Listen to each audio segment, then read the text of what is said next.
Welcome to Color Folk and Anime. We in episode 52. It's a podcast where we talk about anime from a colorful perspective, commentary on nerd culture, and it's really cold outside. My car is like still warming up right now. It's like all the way here, it did not warm up at all, but it's okay. I got some friends with me. Warmth is here. Jordan, Yo, Chris, hi, Malcolm, but minus the pink headphones. hello. There you go. And we got a special guest here with us today. I say local, but I mean sort of local. Local. Dang, what do I even want to call you? Webtoon? Well, I also like that. That feels like belittling. Oh, You know what I mean? Manga Author, baby. Yeah, manga author. Yeah. Zech, who's here, and we're gonna have a really good conversation. So I can't wait to get into everything that we're getting into today. First thing, I want to get right to it because I actually found out about this later than our other topic that we're getting into. Is Microsoft buying Activision? yeesh. Everybody knows Call of Duty. And if you don't know Call of Duty, you know Overwatch. If you don't know Overwatch, you know Diablo. And if you don't play video games, you at least play Candy Crush. And Xbox said Monopoly. Wait, Candy Crush is an Activision thing? King is under Activision. Really? Yes. I didn't know that. Yeah, King is under Activision. So I'll read this this article from Polygon. Microsoft buys Activision. How will two video game giants come together? So it's a $68.7 billion deal. It's like cash. Activision Blizzard, the company behind billion-dollar franchises like Call of Duty and Warcraft, immensely popular PC staples like Diablo and Overwatch, and mobile gaming behemoth. How do you say that? Behemoth. Behemoth. Come on, bro. You King played a video and his game, right? Candy Crush Empire will be sold to Xbox maker Microsoft for $68.7 billion. The two companies announced the deal, which still must face government regulators in the 18-month closing process on Tuesday. How do y'all feel about this? I'm sorry, like I know you're not a huge Call of Dutyer. No. Me, not yet. Me and first person shooter. No. But I am excited though. You're excited. I have Xbox Game Pass on my PC. Oh, word. Mm-hmm. Did it come with your tower or something? Did you actually I spend money bought on it? Yeah, Okay. I spent money. That's a shame. I don't have an off valve. I don't care for Microsoft. I never have. I mean, like, the Xbox. I don't care for Xbox. Microsoft, whatever. PCs, Like, you whatever. ain't never used Word, bro? Like No. Yeah. Come on, man. PCs, I'm cool. Like I hate Microsoft. So, yeah, the Microsoft like me and suite, all that stuff. Yeah, Fuck we're good. that shit. Because I'm also not an Apple guy. So, but I just don't like Xbox. Right. I tried to drop that in there. You know, Jordan's like, I don't like technology. nah, I live in the jungle, in the cave. No, but yeah, I think honestly, me and some friends are going back and forth on this on Facebook today. We just clowning each other just cause. And he's a big Xbox guy, and then me and a couple other guys are. I mean, I'm a big PlayStation fan, but I'm also love Nintendo. So Yeah. Since the old ages, I've only ever owned an Xbox 360, and because I got it for free, and so and because the only Xbox exclusive I ever played that I really loved was the Fable games. Well, those are really good. I would. And that makes sense for you. So, Exactly, because I'm a huge RPG nerd. So I love RPGs. And Fable was, I played Fable 2 and 3 like multiple times, playthroughs. I never owned an Xbox. I never played the first one. But I think it's kind of pathetic, honestly. Hey, Activision needs this.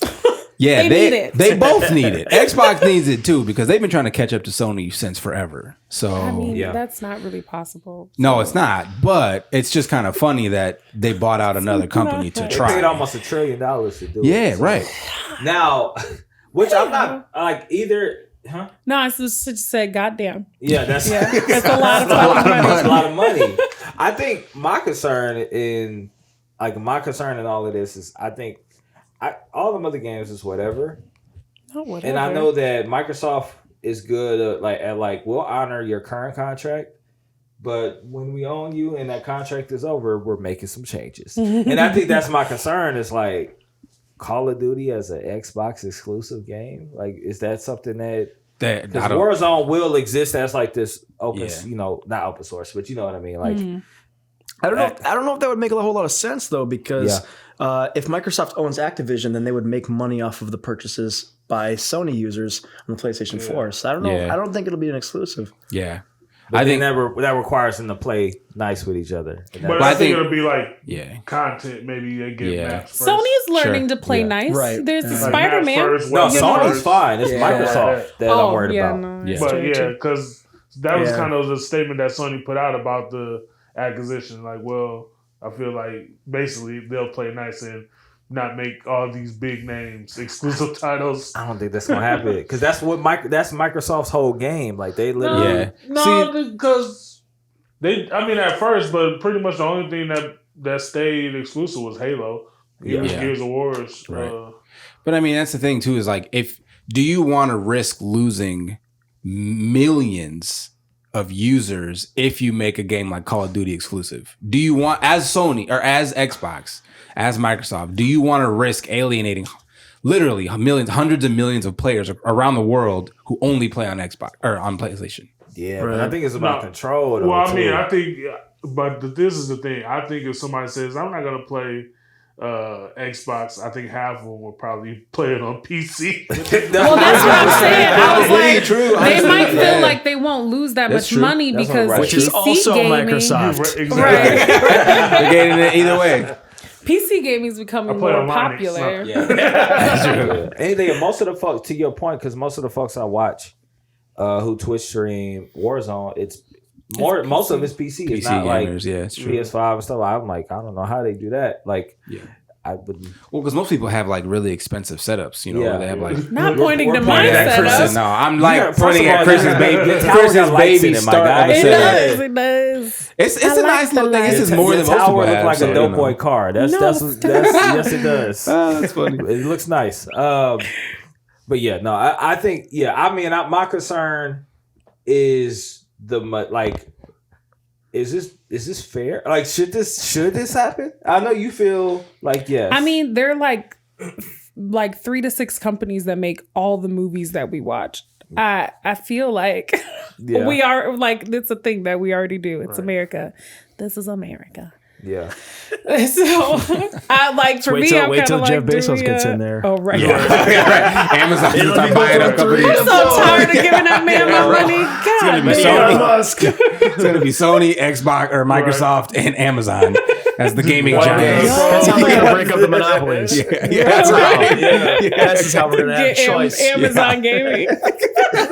Well, they're already trying to stick their foot in everything. So how janky would Amazon gaming be? Because it'd be really accessible. It would have to be some sort of like subscription service. Because Amazon Video is ass. Amazon Video's ass. Oh man, that's funny. Sorry, it'll be something like when video game contacts exist. It'll be through Amazon. Yeah. And so everyone will have it. Like everyone's using Amazon, but it'll be really shitty. It'll be like Tetris. Yeah. You can play Tetris. You can play Snake in your eyes. Tetris with your eyes gotta look up to like. You just see people in the train looking like. No, speaking of Tetris, that's funny. A friend of mine, shout out to Kimmy, was playing Tetris on her stream, and so I'm like, yeah, I'll play Tetris. She just finna low key name drop Kimmy like it's not somebody that we all know who she is. Kimmy D, Chemicals on Twitch. Where's she known from? She's a content creator. Stop. She's a content creator. She's just not gonna drop that. Oh, my friend Kimmy. Casually game with sometimes. I was getting my ass beat on Tetris, like so disrespectfully. I've not stopped playing that game since because I was being disrespected. I was being fucked in the ass. It was terrible. It was terrible. Because this doesn't go up on YouTube. Oh, right, sorry. That's all right. I'm not going to take that part out. I mean, don't even take it out. Right here, don't take it out. Cut this part out. Just literally a long. Yo.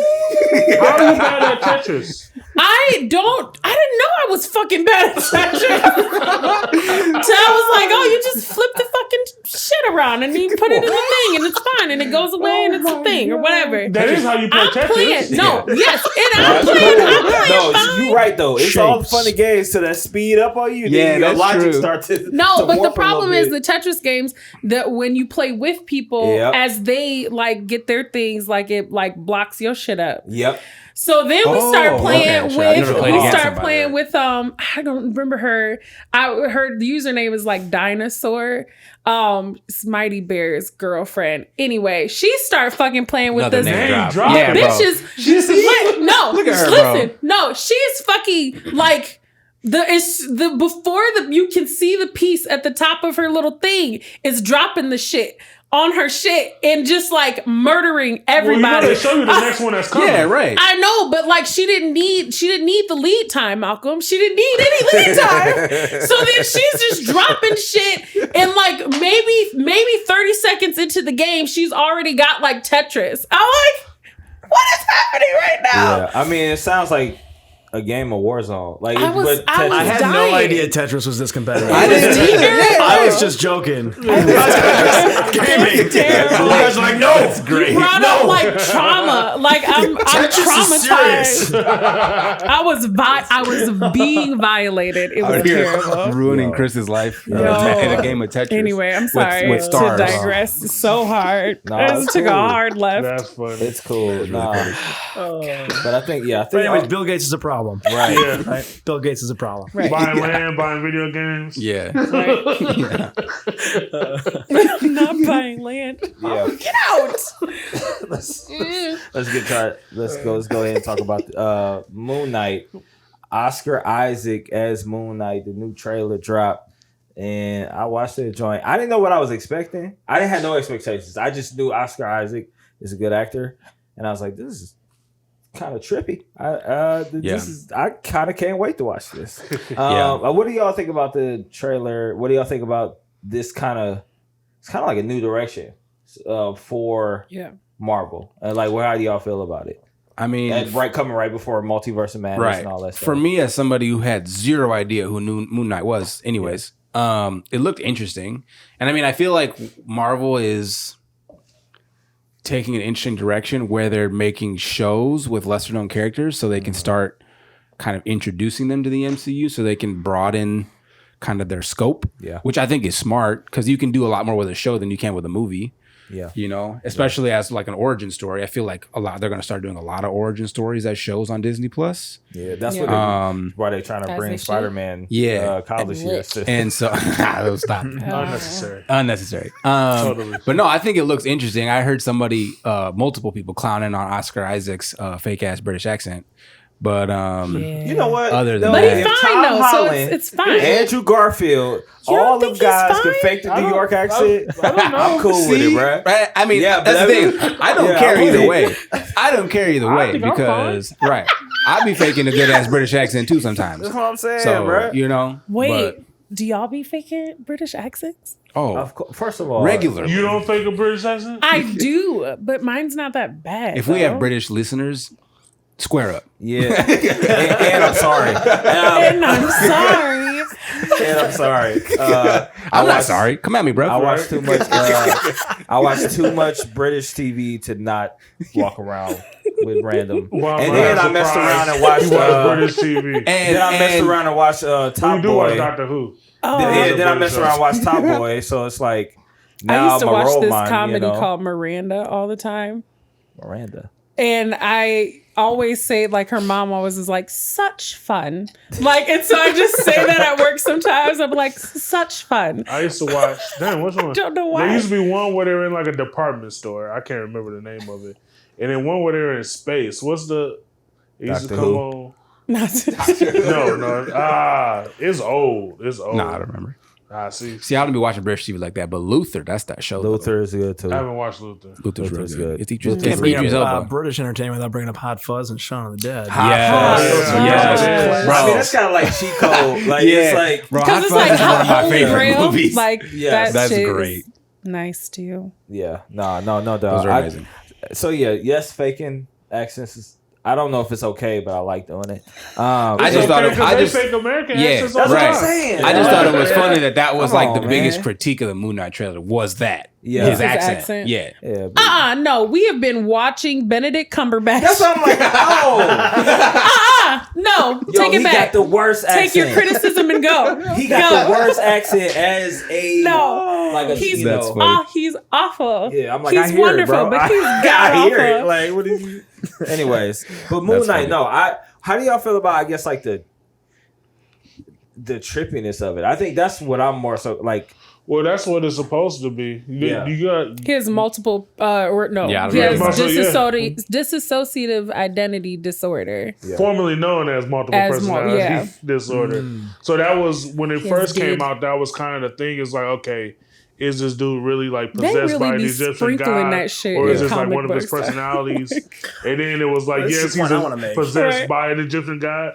And he has multiple personalities. So explain the actual character. So the Moon Knight is. So you're talking about he's an Egyptian god. So what? So he was. It was like he basically found an artifact, made a deal with the to become an avatar of an Egyptian god. Okay. Anshu, I think was his name. And so basically Anshu would like possess him basically, and then he would like do the crime fighting and stuff. But they're real ambiguous about was that like a reality? Like was that reality? Oh sure. Or was he like dreaming kind of or something? But then it came out that actually was. Okay. Then so he's not even really like a. He don't really have any superpowers. He's closer to Daredevil. Well, they call him Marvel's Batman because he got little that's what boomerangs and stuff. When they had him beating the snot out of old boy. But he's like Daredevil. Definitely some way to he's like Batman, Daredevil without the disability. Like, he's a very ground level. I mean, but he still has strong. A disability. Huh? He still has a disability. I guess he does still have a disability. One. I guess so. You get a check for either one. So handicapable. It counts. It counts. He gets to park in the handicap spots. Exactly. He's closer to the crime when it starts. He doesn't know what's going to change. He's like, one of my personalities is a cripple. I need a tag. Oh my god, that's hilarious, bro. Malcolm, that was funny, bro.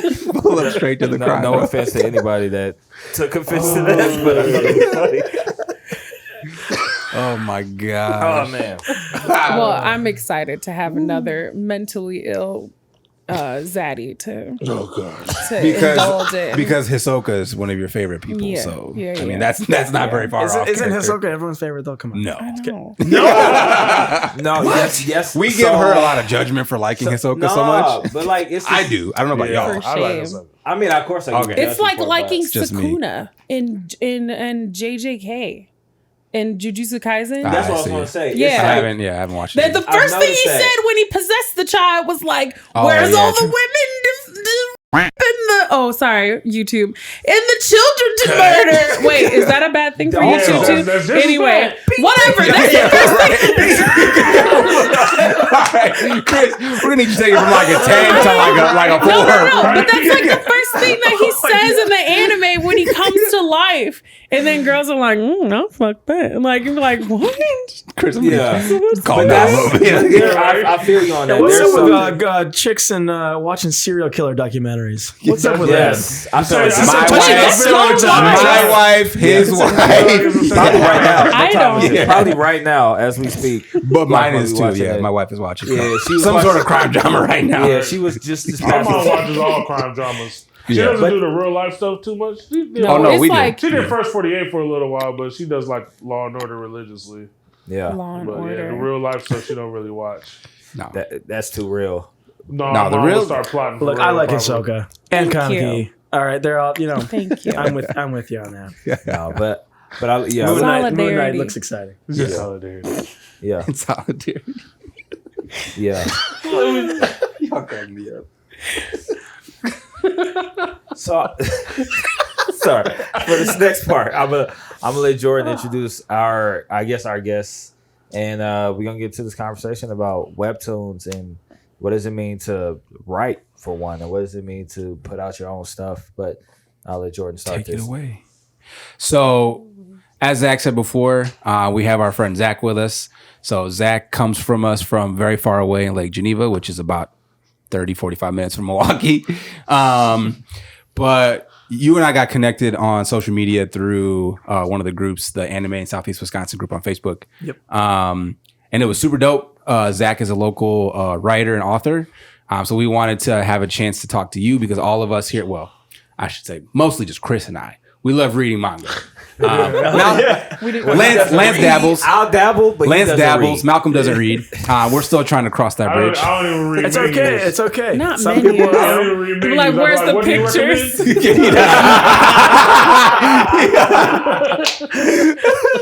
Oh my gosh, What's that's special, great. whatever that is. Yeah, Yes, right. That's fine.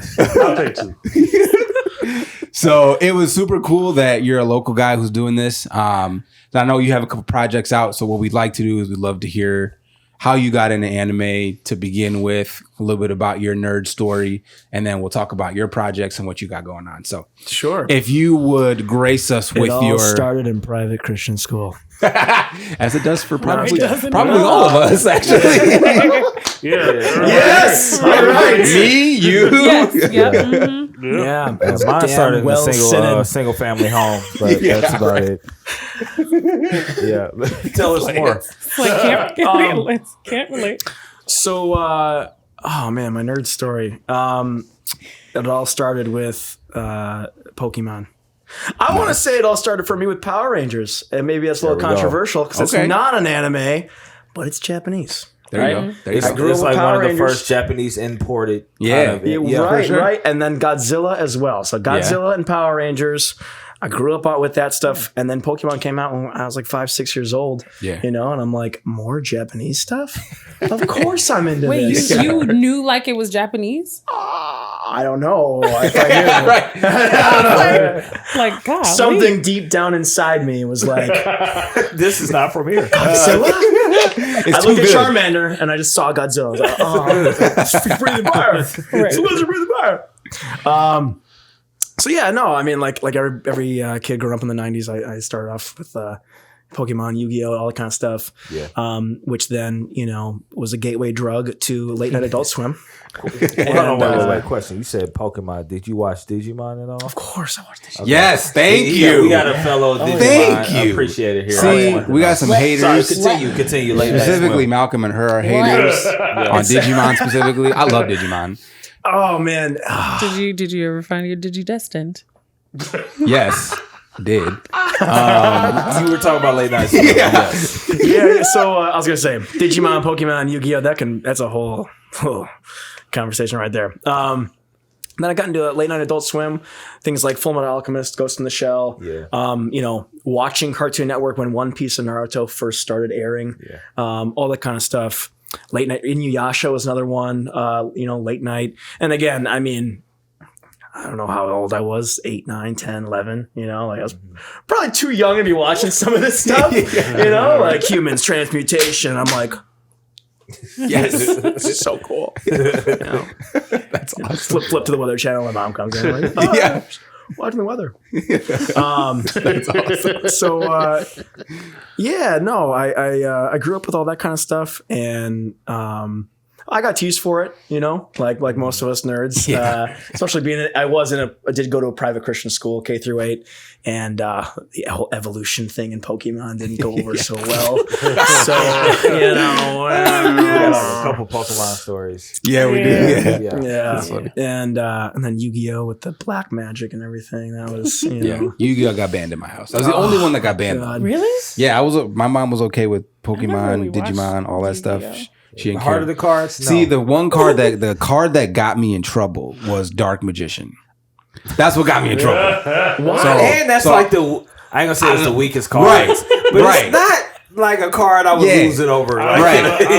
She was cousin of an HP Lance. No, she wasn't. She wasn't worried about hit points, sending people to the shower room. Like this one, like they got you. Yeah. Going, like, So yeah, Dark Magician is what got Yu-Gi-Oh kicked out of my house. That's funny. Wow. But yeah. Yeah. So and then going into like high school and everything, again, it like wasn't really that popular. I actually was in an anime club my freshman and sophomore year, because I went from private school to public school for high school and everything, so I didn't really know anybody. Mm-hmm. So I was trying to like, get to know people, and it's a lot easier to get to know people who are nerdy or not that popular or whatever. Yeah. They're far more welcoming. So I remember doing that. I remember. We didn't have internet in my house till I was 17. Ooh. Yeah. How did you live? USB drive and a PlayStation 3. So I would go to school and download like episodes of Wolf's Rain. Yeah. And like all kinds of like Kingdom Hearts AMVs.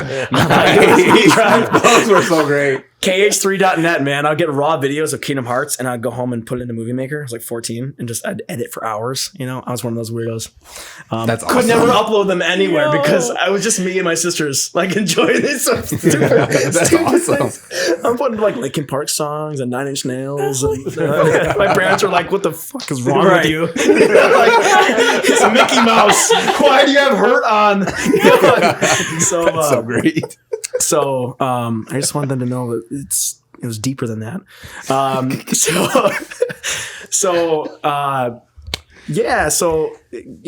And we also cut out cable. So I moved from Burlington to Lake Geneva. Burlington's like 15 minutes away from Lake Geneva. And we moved to our new house. We didn't have any cable. So no cable, no internet. And I'm still trying to figure out if my parents were just poor or doing the best thing for me.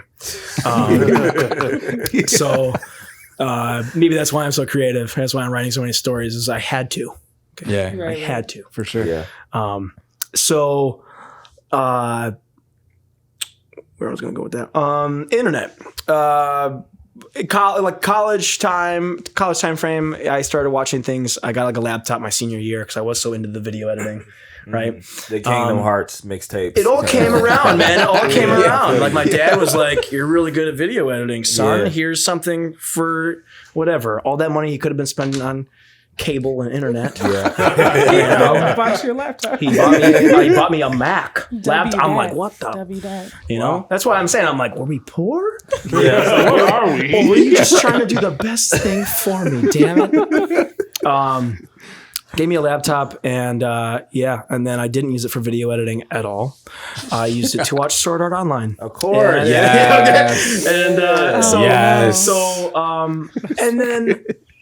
yes. And real quick, do you have a least favorite art out of Sword Art Online? What? A least favorite art?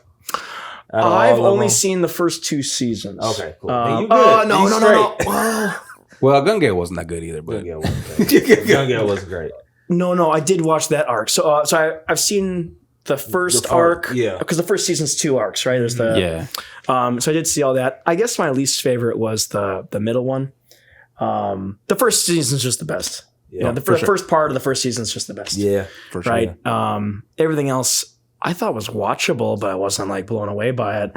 I think Sword Art Online gets a lot of hate. It gets a lot of hate. I'm like, even in this room. I'm like, and that's fair. I'm not willing to die on. That's not the hill I'm willing to die on. Right. I'm willing to die on far more controversial hills. Yeah. Okay. I like the show. I agree with your Gun Gale take. Me and Isekai are not.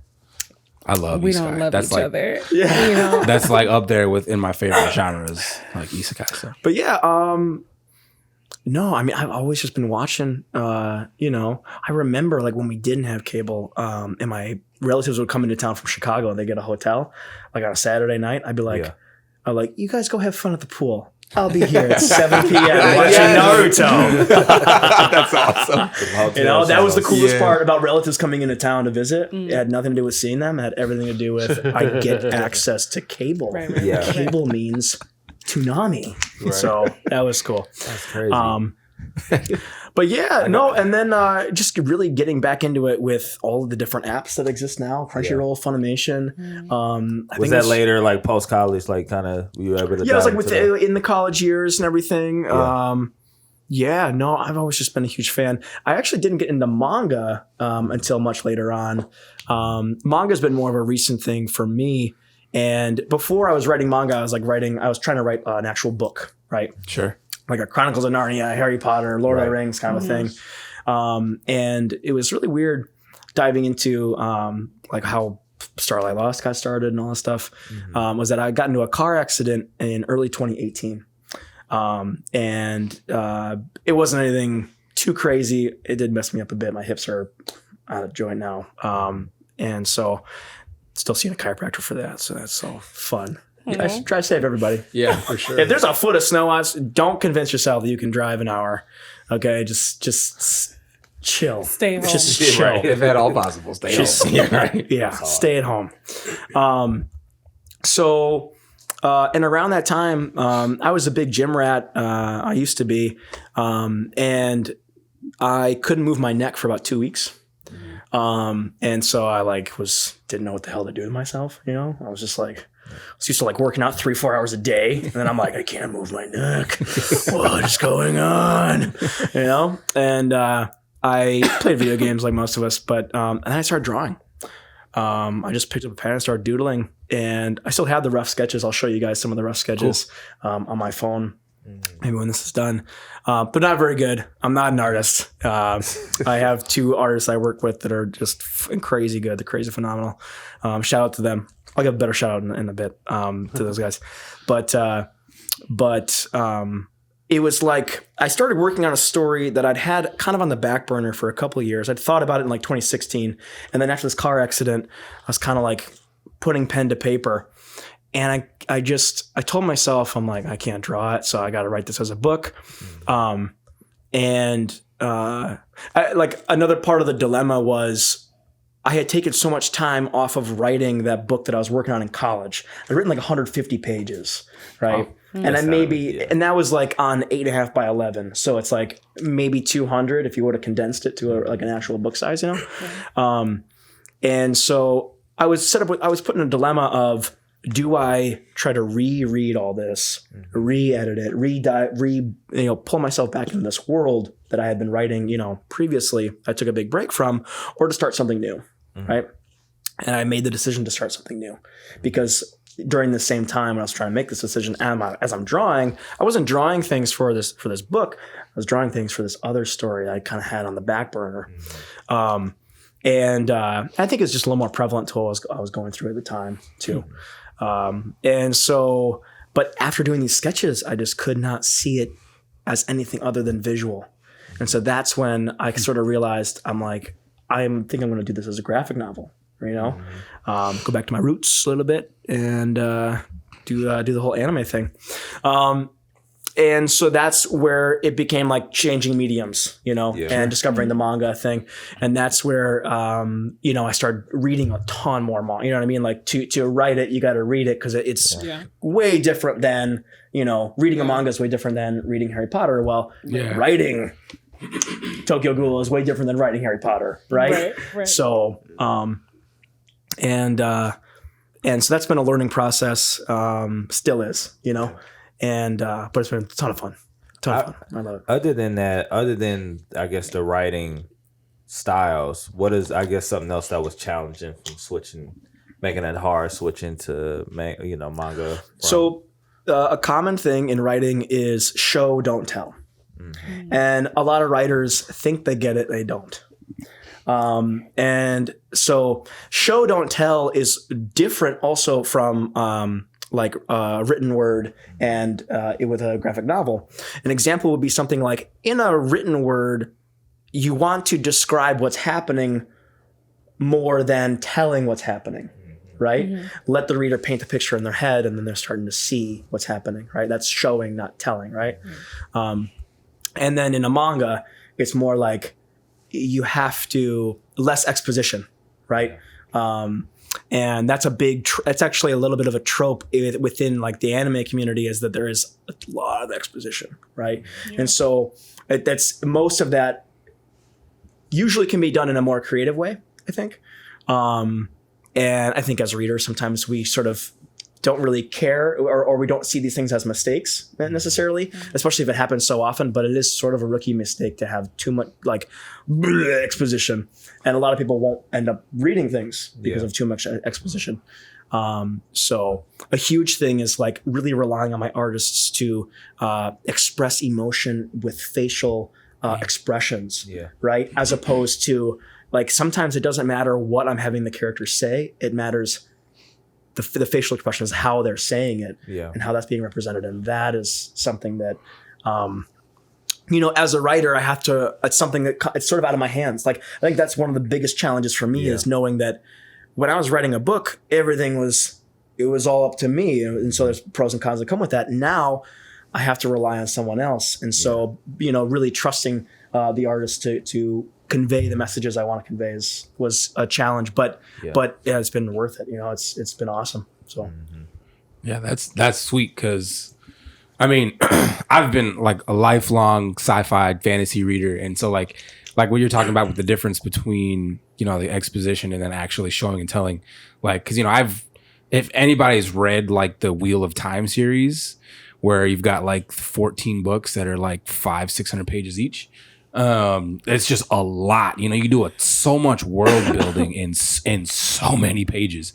And like what you were saying with, you have a narrative that you're trying to get across, and with your characters are showing your narrative as opposed to you writing out what your narrative is. And so like it was interesting because we were all kind of reading one of your Starlight Lost project. And so I was reading Ironwood. Yeah, you read. Yeah. So it's cool because you get a lot of that. Where it's interesting because in manga I feel like a lot because I love reading manga more so than watching anime. I love reading manga, and so you start out with characters that you don't know anything about. That, like you're saying, you're kind of making your own perceptions and judgments, things like that from the jump, and then it's up to the author and the illustrator to show you who this character is. And so it's interesting because in your story, you have these characters who are discovering. So you have, how do you pronounce the main character's name? Is it Arum? Arrowem. Arrowem? Okay, so you have Arrowem and Shadow, and you're like, okay, well, these are interesting. And then like as you go on, you realize, okay, well, Shadow is a demon, like, and Arrowem is this witch's kid. Like, so what's going on with this story? And so it's an awesome story. And like, so you have a really cool setup. And then the illustrations are awesome. Like, like the art in that, cool. The art is really cool. And so, so that was like, that was really impressive. Thank you. You are the man. So definitely, definitely give shout outs to your artists because they did a really good job. Go by Rome, but Jeremy's his name. Oh my God. Awesome. And does he do both of them? So he just does Starlight, and then he did Ironwood. Ironwood was something we entered into the Tezuka competition. They did the first international Tezuka competition, so they opened it up to outside of Japanese manga authors and artists. And we submitted both Starlight Lost and Ironwood. The problem was, I think the reason why we didn't do as well as we maybe could have, but it was a one-shot competition, whereas these weren't necessarily one-shots. So, Ironwood, I try to do it as a one shot. If I could go back, I'd change some things. Again, learning. So, but I mean, for our first two projects, like you're doing pretty good so far. Thank you. So with changing mediums and going from wanting to write a novel to writing in the style of manga, what do you think? What, like Lance said, what are your challenges of, so you just talked about your challenges. What do you see as like your goal for these stories? And then do you have more projects that you're working on, or are you working on these projects exclusively right now? And then like as new things come up. I can talk for hours on all this. I'll try to condense it. So goals for these, or goals for Starlight Lost. Starlight Lost is like, I have about like 6 really good stories that are either in production or on the back burner. Sure. Right? Starlight Lost is like the epic. It's like my love letter to Naruto, and to Hunter x Hunter. Yeah. It's and on all the animes that I've watched, throughout the years and everything, Harry Potter, like even non-manga and anime stuff. It's the big one. It's the long series, right? So buckle in, you're in for a ride, but not like a One Piece ride where we just don't know where we're going. Not a One Piece ride. I want to give you something that's maybe not the size of One Piece, maybe like the half the size of One Piece that has a narrative like Full Metal Alchemist, right? Like there's never a beat, like everything is there for a reason, right? Even if it seems random, all of a sudden you're like 10 chapters down later, you'd be like, oh my God, like that's why they did that earlier. I wanted to give you something. I'm a huge fan of the Fire Emblem game series. Yes. We could just literally just talk about that. My favorite JRPGs. Yes, same here. And the replay value on those is so good. So good. And so I wanted to give that in a story form. I wanted to give you like a story within a story so that you get through it and there's things you find out near the end that make you go, what the actual F, man? What? Yeah. And then you go back and you're like, it was right there all along. What the hell, dude? This guy knew what he was doing since the beginning. He knew exactly where he was going with this. I like that. So I wanted that's my goal with Starlight. Like Starlight is, I would say one of two magnum opuses. The other magnum opus is more bite size. Okay. Right? I don't know if I could fit it all into a movie. Maybe like a 3.5 hour movie, maybe a little longer, but it's like a never ending story kind of a thing. It would be a great like 12 episode anime or a short run manga. And that one's got a working title of The Silver Compass. I won't talk about that one too much today because it's super on the back burner. It's like, I can't wait to make it, but we'll get to that when I can get to it. The other project that I'm working on right now is called Goggle Girl.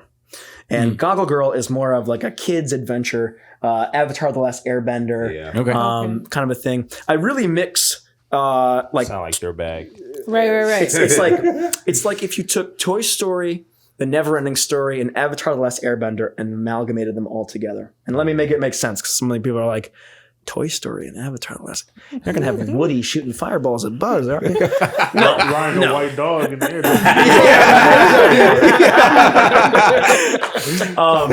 That was my shit. It's dude, yes. So the story is actually inspired by my daughter, who one day, she's like 2.5, 3 years old. She comes up to me with swim goggles on, and it's like 8:00 at night. And I'm like, Aliyah, why do you have swim goggles on? Right? She's, it's like, do you want to go swimming? And she's like, no. I'm like, okay, good. It's nighttime. So why do you have them on? She's like, because I'm Goggle Girl, Dad. I'm like, Goggle Girl. It's got a nice little ring to it, And she did this for like 6 months. Or like late at night, she's playing with her toys, and she put goggles on, swim goggles. It's blue pair of swim goggles. Probably too tight for her face. And I'm like, what is she doing, man? Like, she thinks she's like Amelia Earhart or something, And but she kept saying Goggle Girl, Goggle Girl. I'm like, God, this sounds like a Captain Underpants or Junie P. Jones sort of thing, right? So, awesome. So I was like, I just started asking her questions like, what does Goggle Girl do? She's like, she hangs out with the cat ninjas. Not the cat ninjas. Yeah, she's got a great imagination. I love your daughter. Yeah, she's great. I like that. And then I'm like, oh, cat ninjas. Like, who are they fighting? She's like, lizard men that want to control the world. I'm like, you gotta lay off the Alex Jones. But we started. We started. I started piecing together this little story, and I kind of have her fill in the gaps. Right, use her imagination, and so the story is about a little girl about 4 or 5 years old who has a little brother, a newborn baby, and the dad. She always wants the dad to play toys with her. Right, but the dad's suit and tie. Briefcase, nice guy, but he's too busy. He's working all the time. He's like, I'm sorry. When I come home for dinner, after dinner, we'll play. Well, and he comes home at like 8:00 at night, 9:00 at night when she's going to bed. Right. So it's this constant struggle of like this little girl wants to reach out to her dad and misses her and wants to play, but he's always too busy. But then that's like the outer story. The real story is she puts on these goggles and she becomes this teenage superhero in this fantasy world with cat ninjas and lizard men trying to destroy the world, and and all these crazy adventures that she goes on. And so I use the metaphor world, right? Like the fantasy world is this epic Avatar: The Last Airbender, never-ending story adventure for metaphors of things she's actually going on in real life. Yeah. So, but that one's more of just like a friendly, fun kid adventure, and that sounds awesome. When you're crafting these stories, I'm curious too, like obviously you just talked about how you kind of draw inspiration from real life to do Goggle Girl. For Starlight Lost, I'm curious, like how much inspiration did you pull from your real life when trying to, or not illustrate, but when you're writing that story? Like what comes from real life? What do you kind of fill in with, like how to be metaphorical and things like that? Like how do you kind of choose to pull from what? Yeah. So like my background's in psychology and all writers and artists are doing this. You don't really have anything else to pull from, right? Because if you're pulling from anything other than your own experience, it's a cheap imitation, right? It's you're trying to write something that someone else did better. Yeah. Right. And you can tell that. You can tell there's a certain authenticity to some works, and there's this oh, this is just like cookie cutter, this, and this, it doesn't have the same authentic pull or draw to those things. Yeah. And I think it's some of that actually, this might sound harsh or critical, but I think it's true. I think we can tell it too in certain story movies and books and video games, even whatever the story might be. There are some writers who just they want to write so bad, but they don't have anything to say. Yeah. And so if you listen to, I've listened to a couple of different master classes. Not that you need to do that. You could find stuff on YouTube where authors are being interviewed and asked, do you have any advice for other writers? And some of just all the famous ones, they just tell you, go live your life. Mm-hmm. Like, go live your life. It'll come to you. Like for everyone who wants to write a story or is writing a story, and like, just live your life. Like the right story will come to you, and you'll know how to sort of draw out or color what happened in real life with abstraction, right? That's art. Yeah. That's where the creative element comes, right? So like Goggle Girl is a little bit less, as crazy as it sounds, it's a little less creative than Starlight because I think because I'm trying to do some crazy shit with Starlight and with Goggle Girl, with I'm trying to tackle like really, really deep philosophical and psychological phenomena with Starlight. And it started as something that happened in my real life. Mm-hmm. And it has manifested into something like a real conversation about good and evil. Yeah. In the theatrical sense, right? Yeah. And then Goggle Girl is more like, I do feel like I don't get to play with my kids enough, and I'm sure I'm not alone. And I'm sure kids feel like every kid out there, right. Even me, the kid inside of me was like, oh, I wish my parents played with me when I was younger, right? It's like, this is something that I think a lot of people can connect with and resonate with. Yeah. And there's something to be said about that. I think not only in the actuality, like not only in the real life scenarios, right? Like you might be like, oh yeah, totally. I wish my dad was, we worked, third shift. I never got to see him, whatever. Not even that, but also like there's a innocence and creative element. There's a way to look at the world that children have that you lose as you get older. And it's important to be reminded of that. Just like children are being brought up to be adults, we have to remember that there's something that we lose in doing that. And so you want to balance that out, Yeah. In the Jungian terms, you want to individuate, right? You want to integrate things, right? You want to, so. Yeah, you had a point in there that I liked a lot. Then I could pass it off to y'all. But like you had a point in there I liked a lot because often I got a couple folks who I mentor like music and stuff like that, rap and stuff like that. And one of the things that I always tell them is like, because I'll hear their raps and their music, and it's like, it's you thinking too much. Like it's like too many words, not really a lot of things to relate to. And I'm like, you're not living life. You're not going out and living. Yeah, that's like how you draw inspiration is from being able to live actual life and to say, oh man, I went through this. I can build an entire, song around this scenario or around this one concept. I think about, I was in this music appreciation class in high school, and I think about one class where we literally listened to like 10 songs about riding around in cars. And it's like, just like, like riding around in my automobile, like that's one of the songs. And how like it's very descriptive about an experience. It's not even like a deep experience, but it's like with no particular place to go, like it's part of the lyrics. And it's like, oh man, this is like authentic. Like this isn't like Eminem's Scheme like song. This is like this dude in the 60s singing about his experience. And I think that's kind of like, when I hear you talk about what you're doing, it's like, no, I'm pulling for actual things, and then we'll build it as we go. But I'm pulling it like from something from that's actually from deep down. But quick question from me, because I know somebody that needs people to draw for her. Okay. How did you get connected with your artists? So the best ways that I can tell you how.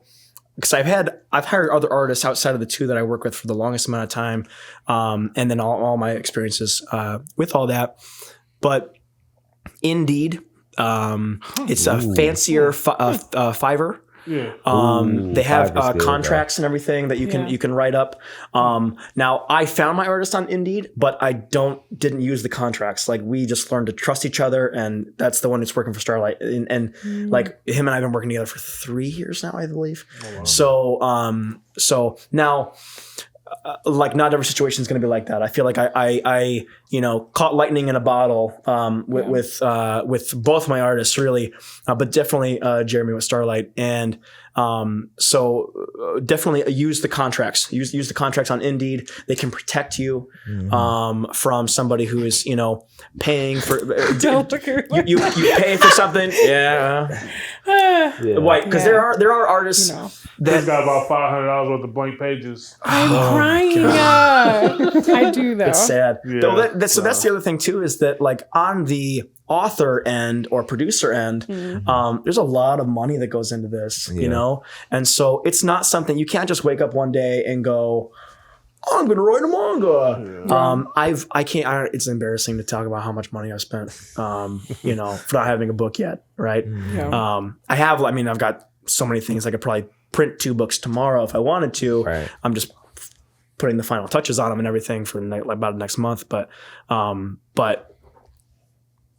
you've got to, it's a lot of money that goes into this kind of stuff. And so for people who are not doing their own art, I would highly, like in retrospect, I would just like, there's so much you can do on the writing end before you ever approach an artist. I'm almost thinking about creating a YouTube channel just to kind of help people go through some of that process. I've learned so much, and not all of it's been successful. You know what I mean? Like it's been really 50-50 on what things I feel like I've done right and things I feel like I've done wrong. Yeah. But man, if I could save I could have saved myself over $10,000 with the things I've learned, you know? So, and that's not junk change for most people. So, but with artists, I would trust Indeed. Fiverr has some decent ones. I would say Indeed is just a classier and better version.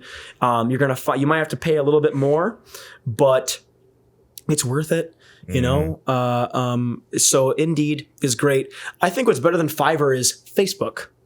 Facebook, actually, there are tons of groups. Like I'm in the group that, I'm in a ton of these groups to promote, my stuff, because it's free marketing and it's boots on the ground. Like people can look at your profile and go, this is a real person, like whatever. And if your work is good, it'll stand on its own. Yeah. Here I am on this awesome podcast, right? Yeah. So, and so I don't think that's because, the art sucks and whatever. Right. You know what I mean? Like if I had a we would have told you if it was sticky figures. Right. So, you know, like, we're bringing this guy into roast. Right. Like, we only why are you doing this? When it first But showed like, up. do you think you should stay with your day job? no, it's good. So yeah, I would look at Facebook. Facebook groups. There's a ton of them. There's a ton of Facebook groups out there. Yeah. Those are great. You can just kind of scout on Instagram and things like that. I feel like a lot of people on Instagram won't get back to you. Like the people I've messaged on Instagram never seem to get back to me. So I don't know, they just aren't checking. I don't really check my Instagram often, getting like I'll get a message like 5 days later on Starlight Lost. I'm like, I'm so sorry. If you ever get a message from somebody on Instagram that's color fucking anime, that is not Jordan, that is not me, and that is not Malcolm. That is Chris sliding in your DM trying to reach out to you for whatever reason. Sorry, I didn't mean to cut you off, but I just had to bring it up. Did you see something? I just saw you like hit up like 10 people, and I was like, oh, they I hope they don't think it's like me. Like laughing and commenting and anyway, sorry. Most of them know it's me. They know it's me. The social media queen. So, but yeah, no. When you're looking for a good artist, do that. You know what I mean? Like, throw a ton of messages out there to people who are if they're what you want. I would really recommend like do not settle for like artists that's subpar just to start a story tomorrow. For anybody who's out there who wants to do try to do something like what I'm doing, there's so many, like what I'm running into now is I'm doing all these rewrites. It costs me money and it's costing my artist time, and there's a lot of things that you can sort out on the writing end before you even approach an artist. But yeah, I would highly recommend Indeed. And then if you're not seeking to be as professional and or you want a wide variety, there are some of these groups that have like 50,000 people, right? And you just post like, hey, I'm looking for an artist. What are your rates? You'll get 300 comments. I'm not saying all the artists are good, but that's actually how I found my artist for Goggle Girl. It's how I found my artist for Goggle Girl is through one of those Facebook comments. I go shopping in those groups every now and then just to see if there's someone who's really, really good within a decent price range. There really are. I could think of at least 4 or 5 right off the top of my head that are, as good a quality as Goggle Girl and Starlight Lost or somewhere in between, and phenomenal, decent price. So what made you in talking about this, like the method, webtoons, like why is it easier? How would you advise somebody going about doing what you're doing in regards to the webtoon? Because obviously when you walk into Barnes and Noble, the first thing you see is not first thing, but if you go down the right aisle, you'll see a manga or manhwa or whatnot, but you don't see a lot of webtoons. They're getting closer to the front door of the manga table. They are. They are. Yeah, they are.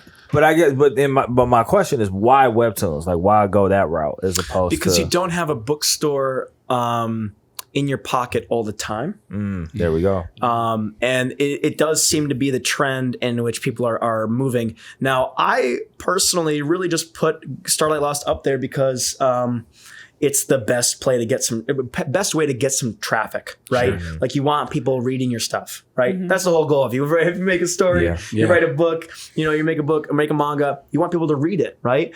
And so what are you going to do? Are you going to print it out? Are you going to go through the process and like buy $10,000 worth of your own book and then hand them out for free at the corner? Yeah. You know what I mean? Like the best way to do it right now is webtoons. Tapas is also up there. There's a ton of indie groups that are trying to recreate their own webtoons that have reached out to me. Voice Me is one. There's another like Manga something. They're all trying to get in on this, right? And compete with the Bezos of webtoons. Right. And in my opinion, there's a lot of money to go around. Yeah. Webtoons claims to have over 50 million users and over 15 million active users daily, right? Geez. Tapas doesn't even come in close, and they're like the second biggest. They're probably in the tens of thousands, maybe 100,000. Yeah. That's how drastic the gap is. Yeah. So I have an account with both. right. So and to that point, some people will just use one thing. Think about your social media, right? Think about your social media. Maybe you use Facebook and Snapchat, but you don't use Twitter and you're hardly ever on Instagram, right? Like myself. If someone's trying to find me, right, to talk to me, and they're looking for me on Twitter, they will find nothing. I don't exist, right? But if they're daily on Twitter, well, then they'll never find out about Starlight Lost, right? Or me or whatever, right? So for all artists, like, to market yourself properly, you want to diversify yourself on as many platforms as possible. And so using Webtoons and Tapas and anything else you can. Now, the problem is, I know to go exclusive on some of those, they'll pay you, whatever. And that's where you got to kind of compare things or whatever. If you get to that point, most people are having I would say vast majority of people are having a hard time getting to that point, right? I'm not even at that point, really. Voice Me reached out, and I think they offered some sort of whatever.